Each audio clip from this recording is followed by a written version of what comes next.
नमस्कार, live cities के विशेष कार्यक्रम सुबह की चाय में आपका स्वागत है। इस वीडियो में हम उन तमाम खबरों पर चर्चा करेंगे जो आज पूरे दिन सुर्खियों में रहने वाली है। सबसे पहले तो बीते दिनों बिहार विधानसभा चुनाव के दूसरे और अंतिम चरण के लिए चुनाव प्रचार प्रसार खत्म हो गया, बॉर्डर को सील कर दिया गया है और साथ ही एक दल विशेष के प्रत्याशी के समर्थक के घर से जो पैसे मिले हैं उसकी भी जानकारी हम देंगे आपको इस वीडियो में। इसके अलावे मुकेश सहनी के साथ क्या बड़ा खेला हुआ है, इस पर भी विस्तार से चर्चा करेंगे। और इसके अलावे इस बिहार विधानसभा चुनाव में तमाम धुरंधरों और बड़े दिग्गज नेताओं ने कितनी सभाएं की हैं, इसका भी अपडेट इस वीडियो में देंगे।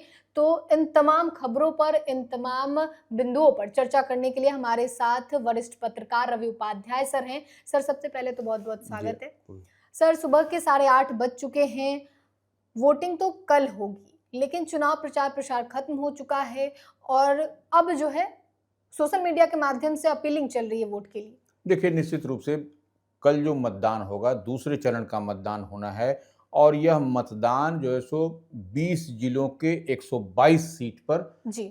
मतदान होगा। और आपने देखा भी कि बीते दिन चुनाव प्रसार शाम को समाप्त हो गया, भोंपू बजना बंद हो गया। डोर टू डोर प्रत्याशी जो है सो जा रहे हैं, अपने बारे में अपने समर्थन के साथ में घूम रहे हैं, हर दरवाजा को ढकढका रहे हैं, कुंडी खटखटा रहे हैं। लेकिन एक बात समझना पड़ेगा कि ये जो इलाका है 122 सीट जो है वह आपको सीमांचल से लगा हुआ इलाका है और कुछ आपको नेपाल बॉर्डर से लगा हुआ इलाका है। तो ऐसे में और कुछ जो है सो मगध का क्षेत्र है, कुछ शाहाबाद का क्षेत्र है। तो ऐसे कई सारे क्षेत्र हैं इस दूसरे चरण के, अंतिम चरण के चुनाव में। सारे प्रत्याशियों की धड़कनें जो है सो बढ़ी हुई हैं, पूजा पाठ में लोग लगे हुए हैं, भगवान से प्रार्थनाएं हो रही हैं कि हमारे प्रत्याशी हमको जितवा दें। तो प्रत्याशी भी जो है सो पूजा पाठ कर रहे हैं। तो यह एक सबसे बड़ी बात है। और देखिए, चुनाव को देखते हुए जो हम बार बार कहते हैं, भारत नेपाल सीमा को सील कर दिया गया है, सील कर दिया गया है। और ये 72 घंटे, हमको लगता है कि ये चुनाव जो है सो मतदान की समाप्ति के बाद तक, दूसरे दिन ही संभवतः समझिए कि 12 तारीख को यह खुलेगा, तो फिर आवाजाही नेपाल के साथ होगी। लेकिन इस दरमियान किसी को नहीं जाने दिया जा रहा है। एसएसबी की पूरी मुकम्मल तैयारी है। चुनाव आयोग एक एक पल, एक एक क्षण पर मॉनिटरिंग कर रहा है।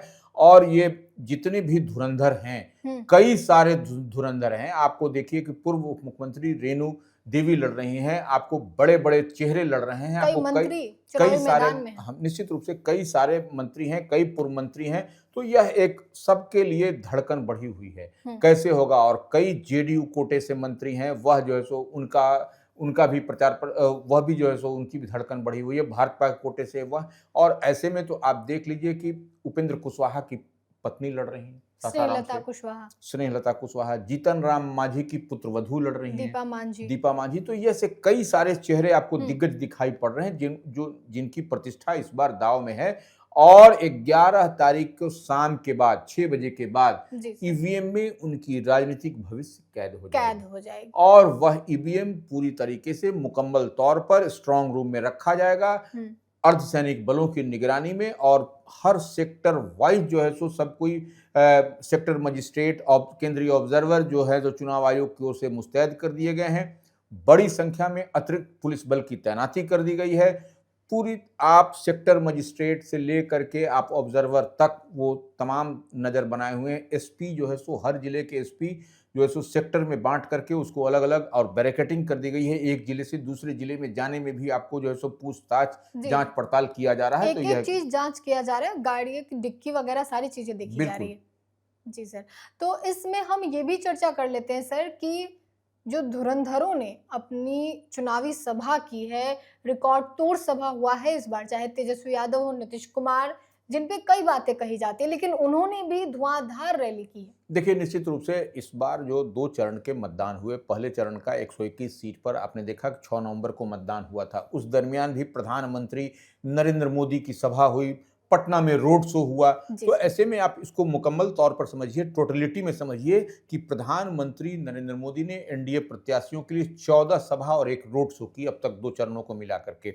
नीतीश कुमार जो मुख्यमंत्री बिहार हैं, जदयू के राष्ट्रीय अध्यक्ष हैं, उन्होंने अपने अपनी जो चुनावी सभाएं की 84 चुनावी सभा की है। जी। देखिए यह सबसे बड़ी बात है। और देखिए तेजस्वी यादव जी जो महागठबंधन इंडिया ब्लॉक के मुख्यमंत्री पद के दावेदार हैं, मुख्यमंत्री पद का चेहरा हैं, जी। उन्होंने 189 की, आप याद करिए 2020 में भी सबसे ज्यादा रिकॉर्ड जो है सो जी। था किसी को सभा करने का तो वह तेजस्वी यादव को था। लोकसभा में भी उन्होंने रिकॉर्ड तोड़ सभा बिल्कुल, किया था। तो वो आप इस बात को मान के चलिए 189 एक माने थोड़ा सा कम है 200 के आसपास, तो यह एक बड़ी मुकम्मल तैयारी तेजस्वी यादव ने की। और राहुल गांधी लोकसभा में नेता प्रतिपक्ष, वह भी महागठबंधन इंडिया ब्लॉक के लिए 20 चुनावी सभाएं की हैं, तो राहुल गांधी ने भी पूरी ताकत झोंक दी। आप देखिए प्रियंका गांधी ने भी 18 सभाएं की और उसके साथ ही योगी आदित्यनाथ उत्तर प्रदेश के मुख्यमंत्री, भारतीय जनता पार्टी के बड़े और कद्दावर चेहरे, वह भी 230 सभा की। तो इसके अलावा कई सारे वीआईपी के ओर से सभा की गई, सन ऑफ मल्लाह ने किया। आपने देखा भी कि अखिलेश यादव उत्तर प्रदेश के चीफ मिनिस्टर, उन्होंने सभा की। इकरा हसन का भी हुआ, सपा सांसद भी पहुंच गई बिहार। तो यह कई सारे जो है सो आपको चुनाव प्रचार में आपको इस बार अंत तक स्मृति ईरानी भी जो पूर्व केंद्रीय मंत्री हैं, चर्चित चेहरा, चर्चित नाम, उन्होंने भी प्रचार प्रसार किया। और तो बिहार के चेहरे तो आपको हर दिखाई पड़े, जो बड़े और कद्दावर चेहरे भाजपा के हों, राष्ट्रीय लोक मोर्चा के उपेंद्र कुशवाहा हों, या फिर जीतन राम मांझी हों, चिराग पासवान हो, इन लोगों ने तो क्या है, इनके अलावा हम जो बता रहे हैं कि कई सभाएं इन लोगों ने की हैं, बड़ी सभा की। निश्चित रूप से अपने अपने दल के, अपने अपने गठबंधन के, अपने अपने अलायंस पार्टनर को जितवाने के लिए दम एड़ी चोटी का दम लगा दिया। जी सर, इसके अलावा जो है ईवीएम भी रवाना कर दिया गया है 122 सीटों के चुनाव के लिए, और बॉर्डर तो सील है ही, 72 घंटों के लिए बॉर्डर को सील कर दिया। देखिए ईवीएम जो है, इलेक्ट्रॉनिक वोटिंग मशीन, तमाम जो है सो विधानसभा क्षेत्रों में रवाना हो चुका है। तमाम जो है सो उसके जो पीठासीन पदाधिकारी जो लोग चलाते हैं वो लोग तो ईवीएम को लेकर के सब जगह सारे विधानसभा क्षेत्र में रवानगी हो गई है। और मुकम्मल तौर पर सुरक्षा की भी व्यवस्था उनके साथ में, जो ईवीएम लेके जा रही हैं, जो शिक्षिका हो या जो शिक्षक हो या फिर जो प्रोफेसर हो या सरकारी कर्मचारी हो, उनके साथ में सुरक्षा की भी मुकम्मल तैयारी की गई है। और इसी तरह से कैसे ईवीएम जब लौटेगा मतदान के बाद कल, तो वो देखिएगा समाप्ति के बाद भी ईवीएम पूरी तरीके से मुकम्मल तौर पर सुरक्षित स्ट्रांग रूम में अपने अपने जिलों में वो आपको जाता हुआ दिखाई पड़ेगा। जी सर, इसके अलावा सर सम्राट चौधरी ने बड़ा दावा कर दिया है अंतिम में, क्योंकि अब चुनाव प्रचार प्रसार तो खत्म हो चुका है, और अंतिम में उन्होंने कहा है कि 2010 वाले नतीजे आएंगे। देखिए निश्चित रूप से 2010 में मैसिव स्ट्राइक किया था इंडिया ने, और उस समय आपको थोड़ा सा जेहन में डाल दें, उस समय धर्मेंद्र प्रधान जो इस बार भी चुनाव के इंचार्ज हैं, चुनाव के प्रभारी हैं, उस समय भी वही थे। तो इस बार जो एनडीए का है कि इस बार हमको 2010 में मैक्सिमम स्ट्राइक करना है, तो वही सम्राट चौधरी जो उप मुख्यमंत्री हैं, खुद 300 प्रत्याशी हैं भारतीय जनता पार्टी के कोटे से, उन्होंने इसी बात को दोहराया है कि हमको इस बार 2010 वाला ही स्ट्राइक रेट होगा।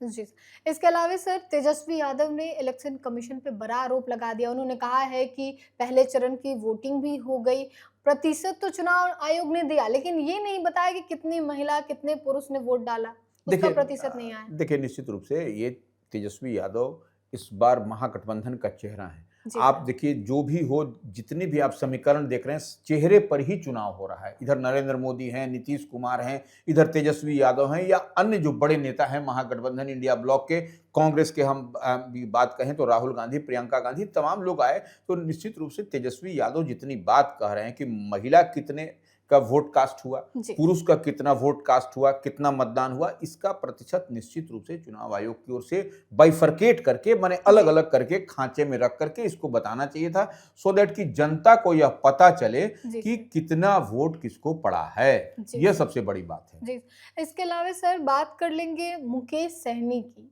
काफी ज्यादा जब सीट बंटवारे का भी मामला था तो खूब पेच फंसा हुआ था, और एक बार फिर से अंतिम चरण के प्रचार के लिए जो है जिस तरीके से चैनपुर में तेजस्वी यादव ने किया, तो क्या खेल हो रहा है इनके साथ? नहीं, देखिए इसको थोड़ा समझना पड़ेगा। चैनपुर जो है वह दूसरे चरण में है। जी सर। और इससे पहले जो है सो हम लोग जो बात करेंगे सन ऑफ मल्लाह मुकेश सहनी की, महागठबंधन इंडिया ब्लॉक के वो पार्ट पार्सल हैं और वो बड़े चेहरे हैं। इसमें आपको इस बात को मानना पड़ेगा। तो ये निश्चित रूप से प्रथम चरण के चुनाव में ही गौड़ा बौराम था। आप याद करिए गौड़ा बौराम में वह जो है सो वहां से आरजेडी ने अफजल अली खान को उम्मीदवार बनाया था, फिर उनका जो है सो कह दिया गया कि नहीं वो चुनाव वो प्रत्याशी नहीं है, अधिकृत प्रत्याशी। जी सर। उनका चिट्ठी भी निकल गया। जी। फिर वहां से देखिए, अब गौड़ा बौराम से जो विकासशील इंसान पार्टी सन ऑफ मल्ला मुकेश सहनी की पार्टी के राष्ट्रीय अध्यक्ष हैं संतोष सहनी, जो उनके भाई भी हैं, वह जो है सो उनको जो है सो वहां से हटा दिया गया जी। With the presence of Mukesh Sahani. Mukesh Sahani ने स्वयं 4 नवंबर को प्रेस कॉन्फ्रेंस करके कहा था हाँ। कि संतोष सहनी गौड़ा बौराम से जो है सो उम्मीदवार नहीं है, नहीं है। और वहां से अधिकृत प्रत्याशी महागठबंधन इंडिया ब्लॉक के अफजल अली खान है।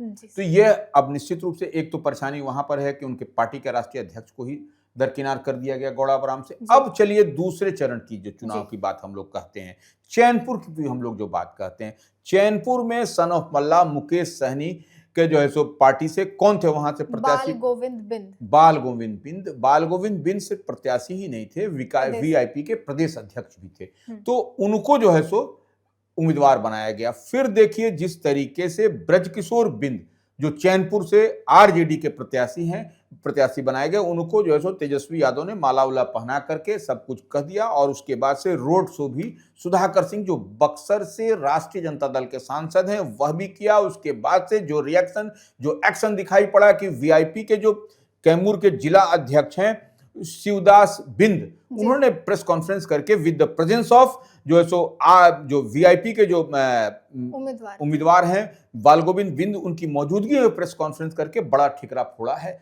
तो यह कहीं ना कहीं यह जो दिखाई पड़ रहा है, जितनी बात हम लोग समझ रहे हैं, यह कुछ न कुछ होता हुआ दिख रहा है। अंदर खाने में सब कुछ ऑल इज वेल दिखाने की बात कही जा रही है, लेकिन यह कुछ होता हुआ नहीं दिख रहा है। नहीं दिख रहा है। इसके अलावा सर, बिहार विधानसभा चुनाव का तो प्रचार खत्म हो ही गया है, लेकिन मोतिहारी में एक बड़ी जब्ती हुई है। एक बड़े अमाउंट का पुलिस ने जो है वो जब्ती किया है, और किसी दल विशेष के यहाँ से हुई है, तो बोड़ा खुलना शुरू हो गया। नहीं, निश्चित रूप से देखिए चुनाव है जी। तो बगैर बोड़ा खोले हुए या बगैर बोड़ा खुले, माने आप चुनाव में आप जो इस तरीके से नहीं कर सकते। तो निश्चित रूप से आप मोतिहारी की बात हम लोग कर रहे हैं, तो छितौनी में एक दल विशेष के कार्यकर्ता, हम नाम नहीं लेना चाहेंगे, लेकिन उनके एक समर्थक के घर से पुलिस ने, वहां के जो एसपी हैं मोतिहारी के स्वर्ण प्रभात, उनके अगुवाई में, उनके इंस्ट्रक्शन पर, उनके इनपुट के आधार पर एक दल विशेष के कार्यकर्ता के घर से 5,34,300 रुपए बरामद किए गए। तो यह क्या बताता है? यह बताता है कि निश्चित रूप से बोड़ा खुलना शुरू हो गया है, और ये सो अपने अपने दल विशेष की जो भी हो, जिस गठबंधन, जिस अलायंस में हो, वह गोलबंद करने की तैयारी है। और यह देखिए, बगैर बोड़ा खुले आप अपने समर्थकों को साध नहीं सकिएगा अपने तरफ लाने के लिए। तो यह एक निश्चित रूप से लोक लुभावन, और सब तरह का साम दाम दंड भेद सब चलता है। तो यह निश्चित रूप से यह तैयारी दिखाई पड़ रही है, लेकिन पुलिस ने रिकवर किया है। यह निश्चित रूप से एक बड़ी कार्रवाई है पुलिस की। जी सर।